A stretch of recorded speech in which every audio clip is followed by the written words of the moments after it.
Hi everyone, meteorologist Ethan Emery here in the Fox 19 First Alert Streaming Center. We will be live here very shortly, editing a couple more things. I've been crunching some data, I've been getting some photos, a lot of brand new content. If you were watching the newscast that you have not seen yet, it'll be up and ready here in just a moment.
Hi everyone, meteorologist Ethan Emery there. Sorry, I was trying to get a couple things put together, but for some reason, Facebook was acting up a little bit. We're still live though, everywhere. Yeah, Facebook can be a pain in the butt some days, right? Well, we are live here anywhere you stream, fox19.com, the Fox 19 News, First Alert weather app, the 24/7 weather streaming channel. We're live on YouTube as well. And again, I've been doing a lot of data digging. Folks have been asking questions. I've been trying to provide answers for all of those. And got a couple of photos to share with you. And again, we are live everywhere you stream. So got some comments already showing up on the Facebook page. We'll get to those here in just a moment. But if you haven't seen it already, the drought monitor, it has, as expected, gotten worse. So a lot of places are what we call under moderate drought conditions for southeast Indiana, pretty much actually all of southeast Indiana, now under moderate drought conditions.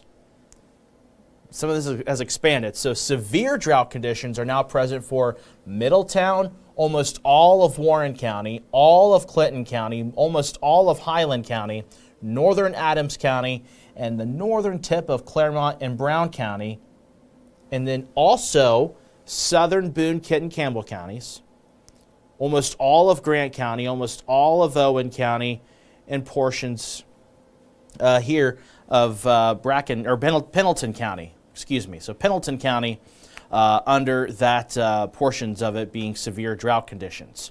Now we have extreme drought conditions still in Highland County, but a new thing popped up, and that is an exceptional drought icon here. And what this means is that that's the highest level a drought can go, and that's what it currently is over towards eastern Highland County, towards Paint Creek, and then also just to the eastern half of the Rocky Fork Lake, Rainsboro area through there, under that exceptional drought conditions there. And we still have abnormally dry conditions in Claremont, Brown, Adams, Lewis counties. However, that data, it could be debated on if it could be moderate drought or not, but either way, everyone's dry, everyone needs rain, and unfortunately this forecast does not bode well for, you know, any kind of relief of this drought. So I'm going to begin here with some notes because I've had people ask this, several people ask this already, and I want to provide some clarity. There's a lot more that's going to come with this, but folks have been asking, is this the worst drought we've seen in the tri-state? Absolutely not. Hard to believe. The worst drought we experienced was August, September 2007. Not sure if you remember that or not. I remember it. I was in 7th grade I was entering 7th grade. It was the old Hillsborough High School building. We were on the middle floor, and I had its teacher was Miss Wiederman, and there were 3 days of school that had to be canceled and made up eventually because of how hot it was. Because that school, it was a beautiful school, but it did not have AC, and it got really, really hot. You had to open the windows, and it was really bad. And I remember seeing my grandma's yard, my lawn, just completely brown, kind of like what it is now over towards Highland County, because I grew up in Hillsborough. But a lot of locations aren't quite as bad as what it was that year. I remember that year was really bad. In fact, we had extreme drought conditions for almost all the Fox 19 Now viewing area. Again, that was back in 2007. Now, that being said, from what I've been looking at, and if I'm proven otherwise, I'll need to correct this, but from what I was looking at, I was looking through this data, this is the first time in the Fox 19 Now viewing area we've had exceptional drought conditions, and that's again for far eastern Highland County. And mind you, the drought monitor is a relatively new thing. It's only been out since 1999, but even then, in the span of 25 years, this is the first time we've seen exceptional drought conditions. That's a big deal. Now, for the entire tri-state, it's not that bad, but it's still bad. I mean, even moderate drought conditions do have lingering impacts. And with how dry it has been, we do have several counties under a burn ban. And so, with how breezy it is this evening, I strongly do not recommend burning anything this evening, because with how dry the grasses are, that gust of wind can pick up a flame and easily carry it. In fact, I've shared a couple of Facebook pages, or posts rather, from I believe Warren County and Clinton County, different fire department agencies. They've had to put out grass fires today, several. And I'm sure those aren't the only ones. So with that being said, it's really important to be conscious.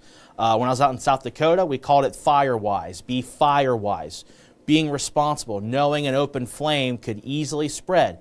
So you want to be mindful of cigarette butts, something you may not think of. You might think, oh, I'll smoke a cigarette, throw it out the window.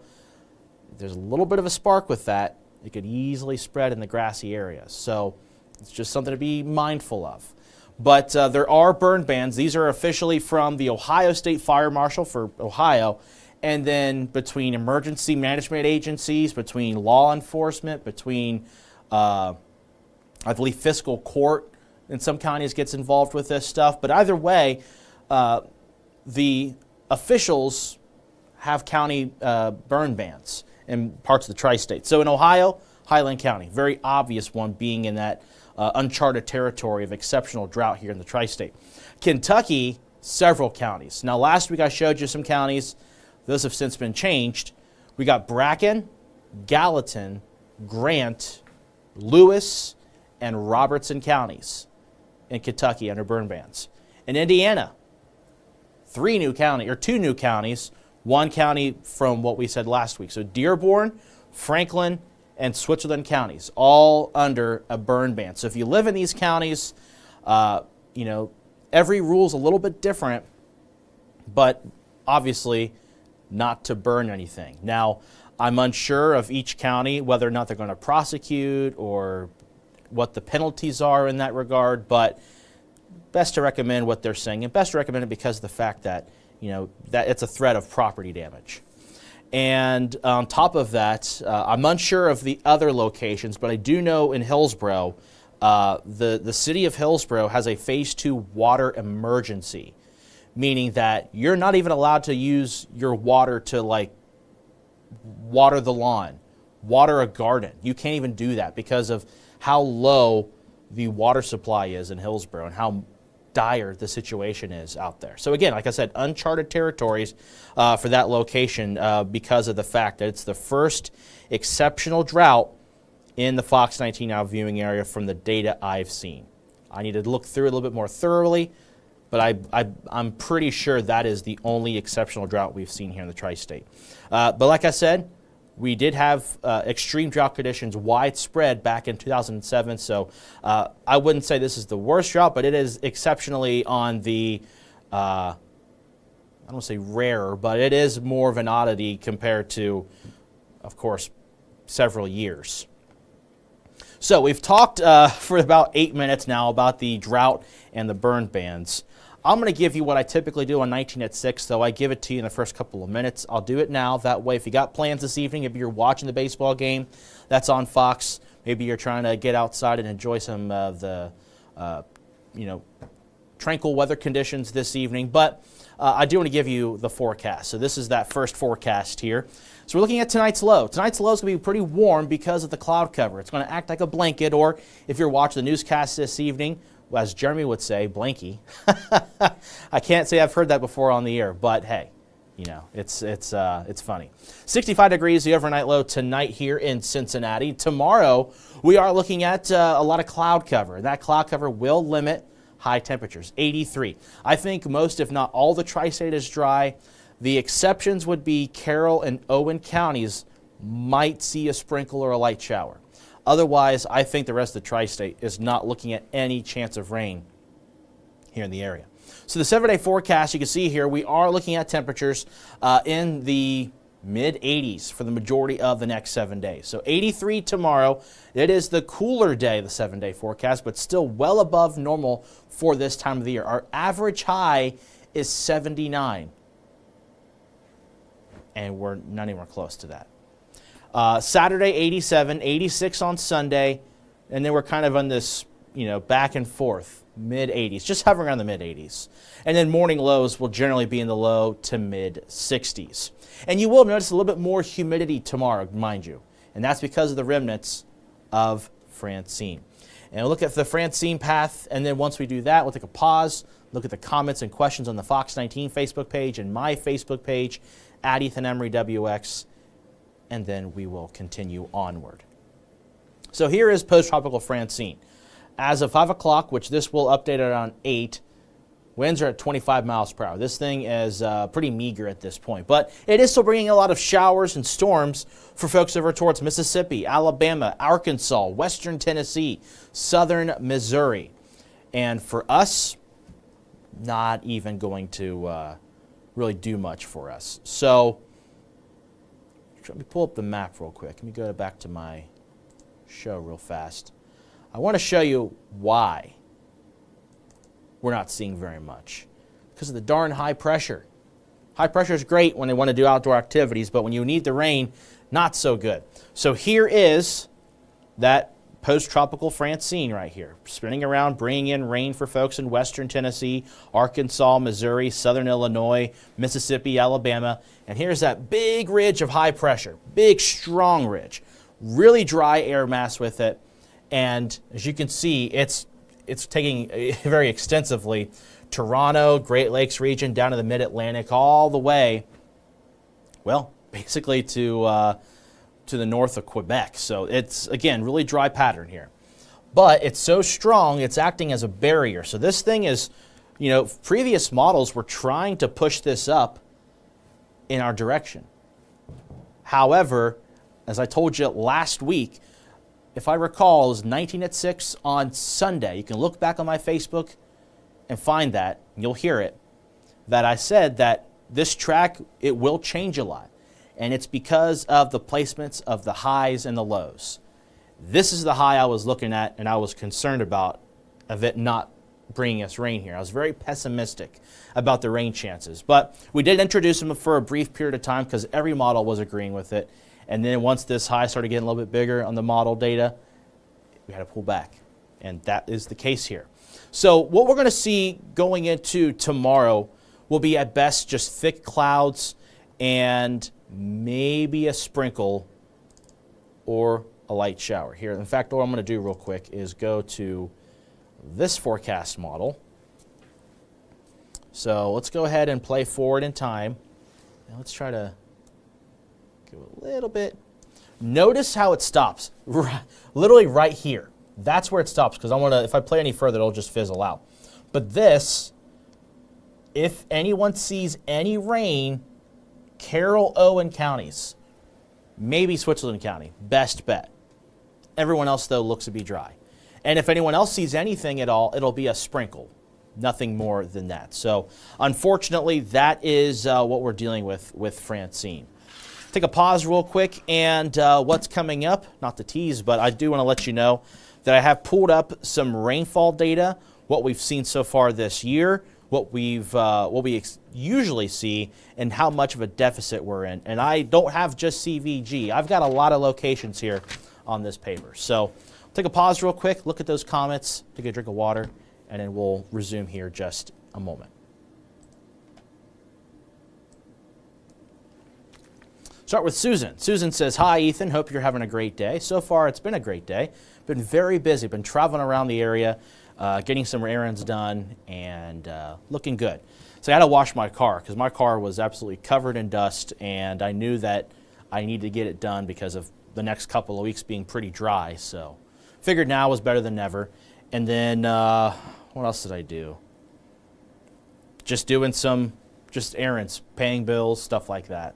Nothing too fun, but it was productive. So that's been nice." Molly says, "Hello, Ethan. Hope you're enjoying your Thursday. We need rain." Absolutely. And Molly, since you commented, I'm going to show you what I was working on at the very beginning of this broadcast. Photos you sent to Steve, we got them. And here they are. So thank you, Molly, for sharing. I didn't know specifically where you were. I didn't know if you were comfortable sharing that, but I know you're in Claremont County. So you could see just how dry it is up there in portions of Claremont County. And this is a pond, and you can kind of see where the water should be laying at. In fact, this right here, I'm sure the water lays all the way up here. So over time, it's just gotten shallower and shallower. Turtle's still having a fun time. But yeah, extremely dry out there in Claremont County, Molly. So thank you for sharing this photo with us. You can share photos with us at fox19.com/pics. That's PICS. But Molly, if you're in the chat still, let me know where this is. That way I can let people know, because I know you've said it before, but doing all this stuff, I'm not exactly keen on where you said you're from. David says, "Rain is on the way down here in Birmingham, waiting on a load to come home. There's a lot of wind and rain heading north." So yeah, I'm sure, David, you're running into a lot of that unsettled weather, but when you arrive up here, it'll be a lot drier. But thanks for sharing that, David. Yeah, because obviously quite a bit of rain in those parts there in Alabama and Mississippi and Tennessee and Arkansas. So what we'll do now is pull up this radar real quick. I want to see if there are any watches or warnings in those locations. And so far, no warnings, at least the severe warnings. And then also when it comes to watches, there is a tornado watch down in central Alabama, which is where David's from. So David, please be safe and hopefully have a way to receive warnings where you are. Of course, there's no active warnings right now, which is good to see. And then when I turn on the flood alerts, they're probably all over the place.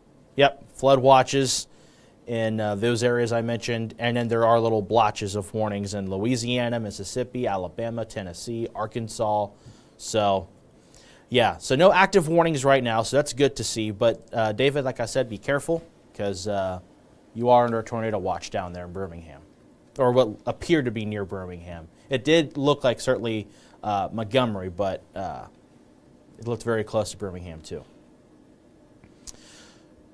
Susan, we saw a farmer already harvesting beans today. Yep, a friend of mine down in Adams County is already harvesting corn. It's because of how dry it is. If they don't get it done now, it'll kill the crop and it's going to be even worse. And I know that in Ohio, at least, the Department of Agriculture has declared a disaster. And there's a bunch of different counties in Ohio, but 4 of them are in the tri-state: Clinton, Adams, Brown, and Highland counties. If you have any friends who are farmers or work in agriculture who've been impacted by the drought, I know there is some financial relief from the SBA, the Small Business Association. So, you want to contact the appropriate folks that way.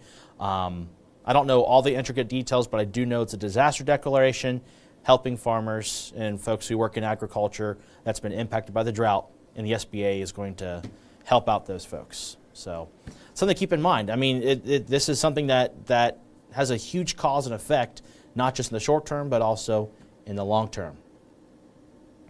David said we went nearly 40 days without rain. Yeah, I'm not sure where you're from, David, specifically, but I don't doubt that a bit. A lot of places have not seen much rain. We've had opportunities of rain here and there with some thunderstorms, but it's usually been very concentrated in very isolated spots where a lot of places are staying dry, which, when we always say the forecast, hit or miss, some places will see a lot of places will see nothing. That's kind of what it's been the last several weeks. Susan saying all the counties should be on a burn ban. You take that up with, county officials, sheriff's offices, fire departments, emergency managers. A lot goes into that, and yeah, that's a very delicate process that I just tell you who's in a burn ban and who isn't. Can't say much more on that.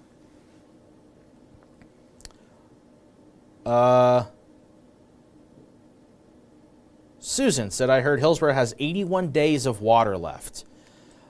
That's scary to hear about, but that also explains why they're in a phase 2 emergency with their water, because they're taking extreme measures. Like, you can't even water a garden in Hillsborough right now because of how low the water is. I can't confirm that, Susan, but that is still, that's significant.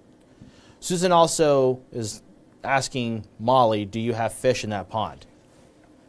If there are fish in that pond, they're probably not doing great.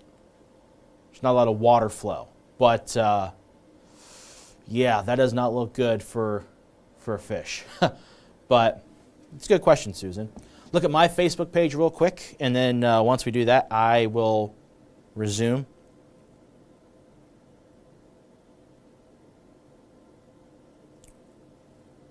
And then we'll go ahead and continue. Got a couple comments on my Facebook page. Sarah says, hope you're having a good night. So far, I am. Filling in for Steve tonight, and then I'm also filling in for Steve tomorrow. So you'll see me here at 7:15 as well. Jeff says, hey, Ethan, any snow yet? That'd be great, wouldn't it? Be really great. Cool us down and give us some moisture. That's all the comments we have on both the Fox 19 page and the my Facebook page. So I haven't had a chance to make a graphic for this yet, but if you're curious, I looked at rainfall averages for the year and for the month, and I did various locations in the tri-state that had at least solid data. And what I mean by that is there's a good enough range of time that you can use this data in a meaningful way. So, for example, there were a couple of areas that were reporting rainfall amounts or precipitation amounts, and they've only been doing it for 5 years. I discard those because that's not a lot of data to work with. However, you have areas like, for example, Warsaw, 1959 to 2024, that's plenty of data. That's good data to have in that long of a time span. And the time spans do vary. So what I'm going to say is I'm going to announce the location. So if you're watching or listening, I'm going to say this. I don't have the graphic, unfortunately. But I'm going to say the location, and I'll say the deficit or the positive. There's actually a positive in a couple spots for the year-to-dates. So we'll go ahead and begin. In Wilmington, that has more than 100 years of data. For year-to-date, it's 4.65 inches below normal. Brookville, Indiana, also nearly 100 years of data, has 0.09 inches above normal. And that's by the year. Hillsborough has more than 100 years. It started, somebody started doing rainfall measurements and snow measurements back in 1893 in Hillsborough. So this is very solid data from Hillsborough.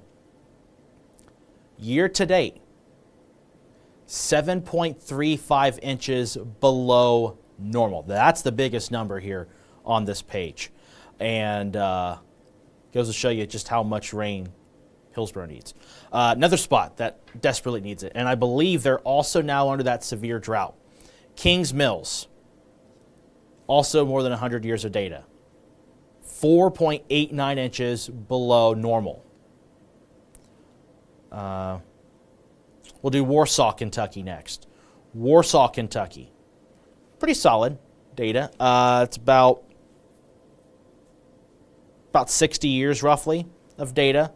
They're 2.9 inches below normal.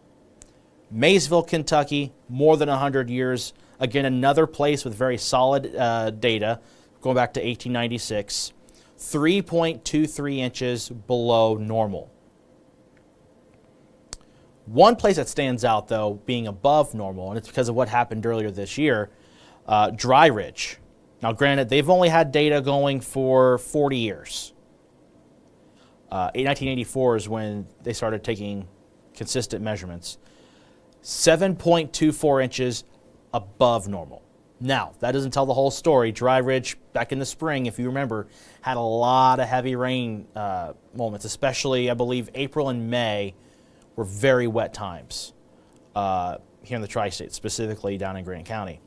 But for the month to date, and I haven't done that for all the other spots because that's a lot of information being thrown at you, but for Dry Ridge, month to date, 1.49 inches below normal. So it's recently been a lot drier in Grant County, as it's been dry for everybody. And then lastly, we'll do CVG. There's a couple other spots I haven't said, but actually, to the back, I have said everybody. So I'll just go ahead and finish the list off. West Union, a lot of data, nearly 100 years. 3.27 inches below normal. And then CVG, this one, of course, takes a cake on having data. We've had that data since 1871, so a long time period. But CVG, year to date, 4.31 inches below normal. And for the month to date, 1.14 inches below normal. And that's as of today. So, again, a lot of stuff there. Hopefully you were listening. If not, sorry to bother you or to bore you. But just goes to show you a lot of places desperately need the rain. Alex just joined. Hey, thanks for joining. Any rain in the forecast this weekend? No. Nope. And unfortunately, and I say that very high confidence, I say that with basically no uncertainty because Francine is not really going to do much of anything for us. At most, just give us some thicker clouds. So here is a forecast model. In fact, what I'm going to do is I'm just going to jump right into it and move the map a little bit, make it look better for us.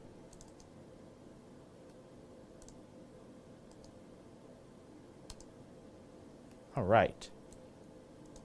So let's move in here. I don't know if you can see. Okay, yeah, you can see pretty well. So this is Francine, post-tropical Francine. So there goes in the Friday morning. There's that band, It's right on the doorstep. It's right there. It's right there. Go farther.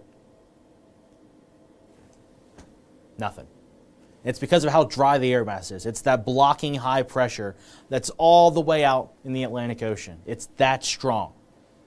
But you can see that band does make its way into our far southwestern counties. So like I said, if anyone has the best potential to see any measurable rainfall at all, it's Carroll and Owen counties. That's the best bet of any rainfall that's measurable.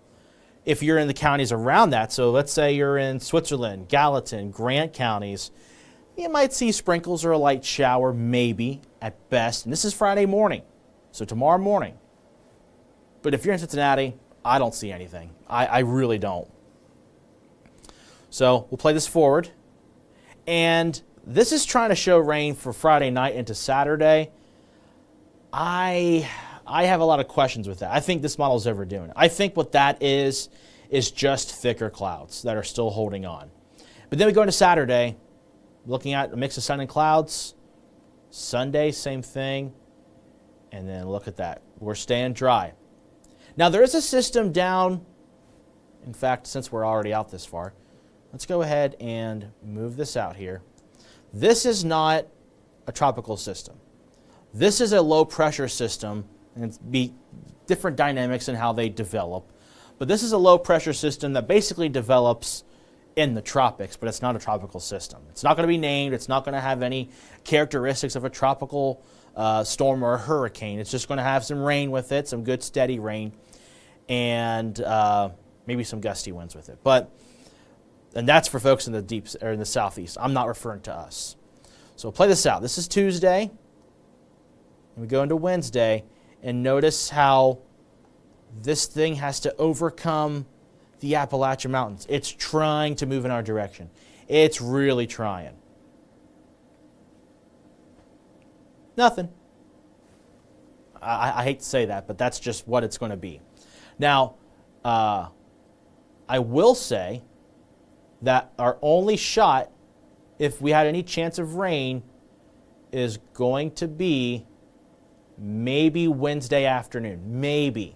Because we're going to have a little wave of energy somewhere in here, and that could spark a few pop-up showers or storms. I don't think that's going to be the case. I think our air mass is just too dry for that to work.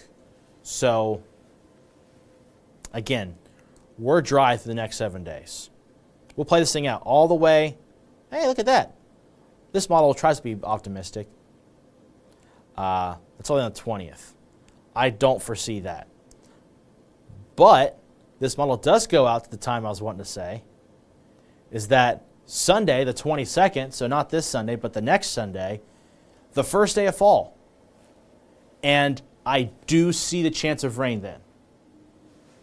And I'll show you that now on the beyond the 14-day forecast. So bear with me for just a second. Let me get that pulled up.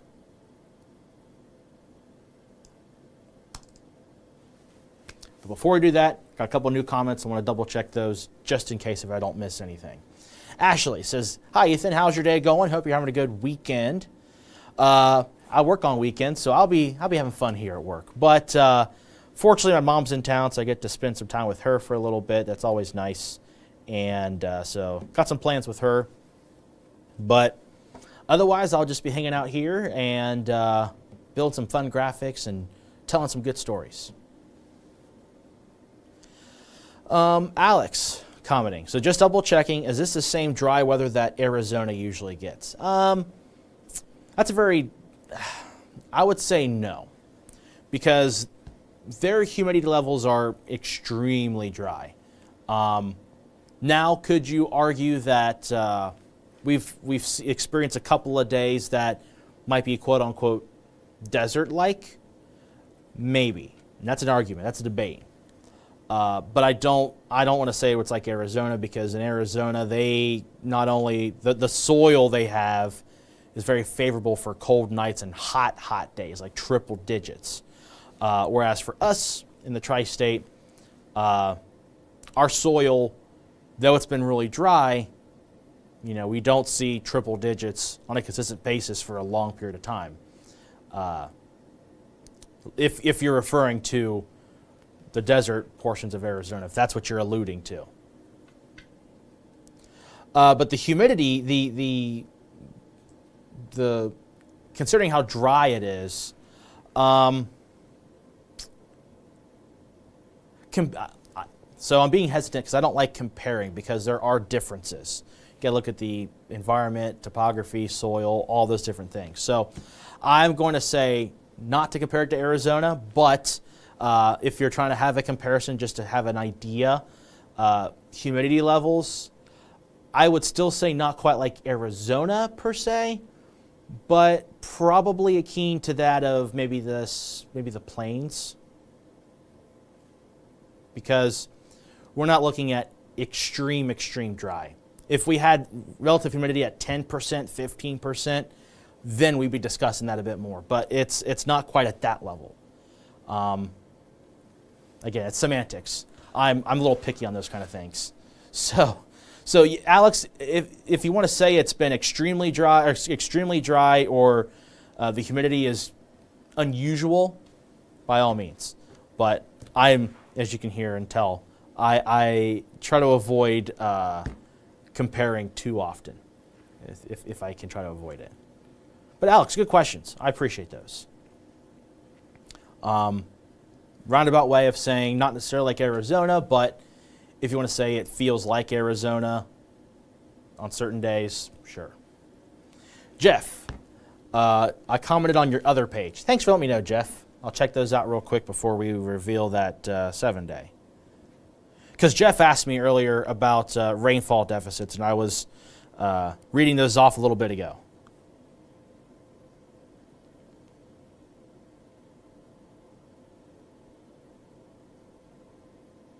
Karen says hi. Jeff is on here. Says, hope I didn't miss your drought number bit. I went on about 3 or 4 minutes or so reading off different things. But Jeff, if you weren't on at that time, you did miss it. I will tell you 2 areas that are, I don't want to say significant. One significant. The other one is kind of going back to what our discussion was on another post of mine. CVG, for year to date, it's 4.31 inches below normal. That's CVG from January 1st to now. CVG as of this month of September, we are 1.14 inches below normal. So earlier today, Fox 19 had a Facebook post about the drought. It said the tri-state, but it really technically was CVG. So yeah, we're 1.14 inches below normal so far this month at CVG. Now the place that is quite significant in my mind is Hillsborough. So I have various locations on here. I have Wilmington, Brookville, Hillsborough, Kings Mills, Warsaw, Maysville, Dry Ridge, West Union, and CVG. So the way I got my data was from the Weather Service. They have a good website that has a lot of cool information, but I narrowed it down a little bit further. I wanted to get data that was reliable. So there are some other stations out there in terms of weather stations, in terms of different small airports, or somebody who's a consistent weather reporter of reporting daily temperature, rainfall, stuff like that. But if they don't do it for a long period of time, I disregard it because you need to have a good set of data. So basically, my goal was to look for data roughly 30 years or older. And so that's the places I got here. So Hillsborough. So the Hillsborough gauge is out closer to Rocky Fork Lake, which is technically like the slight eastern half of Highland County, which is, I believe, under the extreme drought conditions. The exceptional drought is over towards Rainsboro. But in Hillsborough, and Jeff is saying, curious what eastern Highland County is. So here's your answer. Hillsborough, year to date, 7.35 inches below normal. Month to date, 0.58 inches below normal. That's because of the rain we had last Friday. So it was a decent amount of rainfall, but it obviously was far from what they needed out there. And even with that rain, still 7.35 inches below normal in Hillsborough. So, Yeah, I need to make a graphic for that, but I have my notes here and I'm trying to make it simplified. So yeah, Jeff, quite significant. But again, that is the Hillsborough gauge, and that I believe is at the airport, and that's like the eastern side, as you're probably aware. Couple of comments on the Fox 19 Facebook page before we move on. Iris, good evening. Where will be the best place to see the colors of fall? Unfortunately, around the tri-state, I'm not seeing a good bet of that. With how dry it's been, the leaves are already turning brown. In fact, over in Highland County, when I was driving out there, seeing my dad Labor Day weekend, they're already falling quite a bit. So, not good. So, to answer your question, if you're looking for the tri-state specifically, well, first of all, if you're looking in the region, Michigan, middle of the mitten, probably your best spot. Or maybe towards New York. Everyone else around the region, probably not as good because of how dry it is. But if you're looking for the Fox 19 now viewing area, I would say your best bet is probably Adams County. If you've ever been out towards Brush Creek Park or down closer to the Ohio River, beautiful area through there. Cannot recommend that enough. So I would say Adams County, maybe Brown County too. But this is for the tri-state. Everyone else, though, considering how dry it is, you're not going to see as much vibrant colors. Even in Adams or Brown counties, you probably won't see as much vibrant colors as even last year. So, again, that's my 2 cents. I would say either Brown or Adams County, or if you could travel, Michigan or New York. And I've heard New York colors are spectacular. So, and in Lake Cumberland, maybe that region, but even then, you're surrounded by drought, so I'm not sure how it's going to affect the colors per se in that region, but yeah. So hopefully, Iris, that answered your question. Phyllis, do you think October is going to be pretty dry and warm? Great question, great segue. So here is the 7-day forecast. I had this up a moment ago, but I had to go back. So while that's loading, you can drink a water real quick.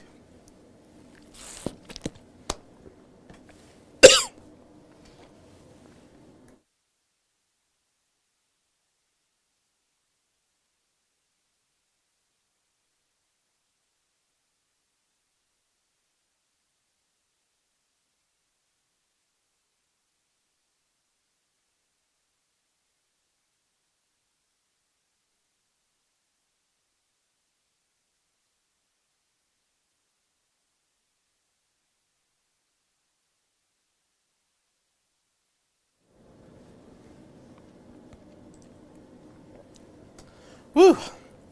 Sorry, I was just coughing there. Water went down the wrong pipe. Anyway, dry the next 7 days. If anyone sees rain tomorrow, it's going to be in the morning, and it's going to be fairly light for Carroll and Owen counties. The rest of the weekend's dry. Clouds will decrease Saturday. I think Saturday morning you'll see some thick cloud cover briefly, and then clouds will break away, becoming sunny during the afternoon, with a high of 87.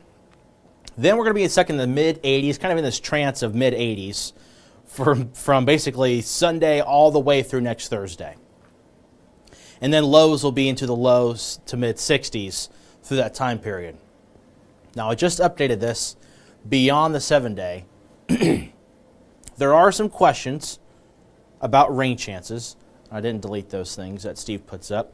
But there are some questions about possible rain chances the weekend of fall. I think it's going to be really hard to come by, but a system does approach the Ohio Valley region around that Saturday, Sunday time period. And what this will do is probably add some humidity to the atmosphere where we could see the chance there to be a pop-up shower or storm. So this is, again, September 22nd. I think we could see a slight chance of that day. And then Monday, the first full day of fall, I think clouds will increase. Also a day that could see a slight chance of showers. And then I'm looking at daily opportunities for pop-up showers going towards the middle and latter half of the following week. So September 24th, 5th, and 6th. And notice the temperatures. They're starting to go down. But that being said, still way above normal for that time period. So here is that 14-day forecast. You can see high temperatures well above the normal. Low temperatures well above the normal. So fortunately, it does begin to favor temperatures falling near normal, closer to normal. Again, excuse me. So that's something that is promising. So now your question, forget who that was that asked.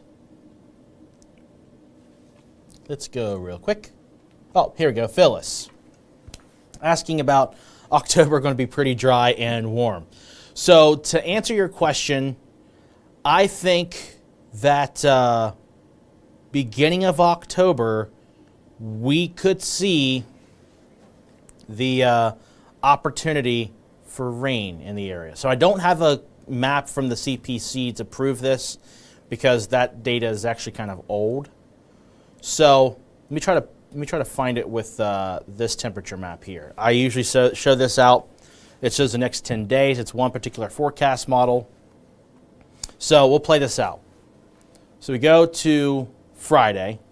We've got the low to mid 80s. Notice the cloud cover here is going to keep the colors here in the yellows indicating 70s. Again, it's because of the cloud cover. Saturday, getting a bit warmer. We're in the mid 80s. Sunday, mid 80s. Monday, Tuesday. And it's because of this blocking high. Oop, going too fast. Whoa, let's slow down here. Let's go back. Okay. So this high pressure is all the way out here. And what it's doing is it spins like a clock. High pressure in the northern hemisphere spins like a clock most of the time. But it spins around and it's going to feed in this warm air. Now that being said, it's not going to feed in as much Gulf moist air, so we're not looking at a lot of intense humidity. But it is bringing in the heat. So we're looking at temperatures well above normal through at least the 21st of September. Well, at least through the next 14 days, really. So we go into that weekend of fall. So Friday and Saturday, the last full days of summer. Come on, let's play this out a little bit further. There we go. So here is Saturday, September 21st. Still have this warm air. And as we go into Sunday, which is the first day of fall, and into that following week, we'll see the temperatures slowly cool down. Now, can't really see it. And in fact, let me try to go into this map and see if I can move it. May not let me, but we'll give it a try. Let's go all the way out here. Let's go to...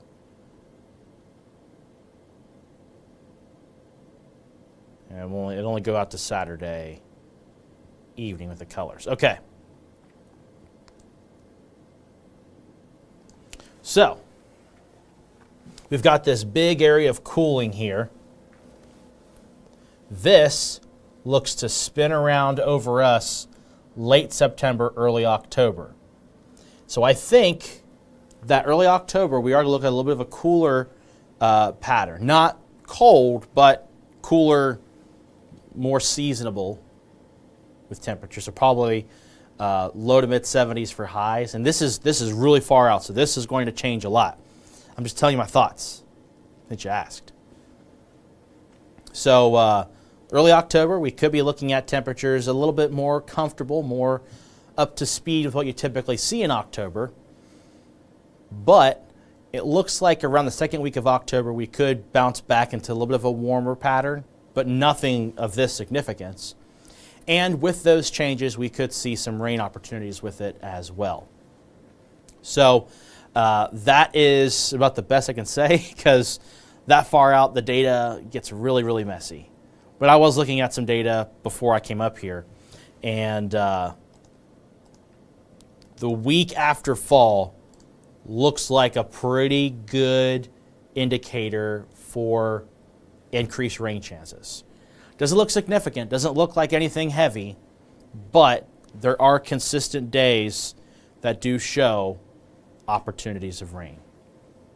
So some good news there. A couple more comments on my Facebook page, and then we'll go ahead and I want to give you one more thing. That way we can make it a full hour. Jeff says, holy cow, regarding to the rainfall deficit that Hillsboro's in right now. Patrick says, informative as always, looking good. Thank you, Patrick. Great friend of mine over in Hillsboro. All right, I'll do one last thing. And that is an update of the winter forecast. So this is not going to be detailed. I'm not going to tell you if we're going to see certain temperatures here or how crazy amount of snow is going to be, nothing like that. But an update from the NOAA climate is that the La Nina pattern still looks favorable, about a 71% chance. So that's still pretty high chance of seeing a La Nina. If you haven't seen it before, a La Nina pattern, El Niños and La Ninas influence our weather directly here, well, in the entire country, but also here in the Ohio Valley because of the correlation that gets involved with the weather pattern and the movement of the jet stream. So here's it as explained. So out in the central Pacific, you got trade winds from South America towards Australia, towards the South Pacific Islands. And you have the sea surface temperatures that are fairly warm. But in a La Nina, you get cooler water to surf up to the surface. So those trade winds, they pull away that warm water, and then you get an influence of cooler air or cooler sea surface temperatures. Don't say that very often. Out in the central Pacific. When that happens, it influences where the polar jet and the tropical jet move. And so for the tri-state, in a La Nina year, typically, we see above average precipitation. And I say precipitation because that doesn't always mean rain, but also it could also mean snow. And right now, given the outlooks that are present with the Climate Prediction Center, it looks like we're going to be seeing more of a slushy winter as opposed to a snowy winter. But I do think, based on how last year was, I think we're going to have probably a little bit more snow compared to last year, but not by much. That's just my 2 cents. But of course, that's a very raw, very limited forecast. Very limited. I want to add that. But still looks favorable for a La Nina winter, which by all means, let's hope so, because we need to have some more moisture in our soils and hope for better crops for next season. No doubt about that. Take one last look, and then we're going to have to close things off because I got to get ready for the 10 o'clock newscast.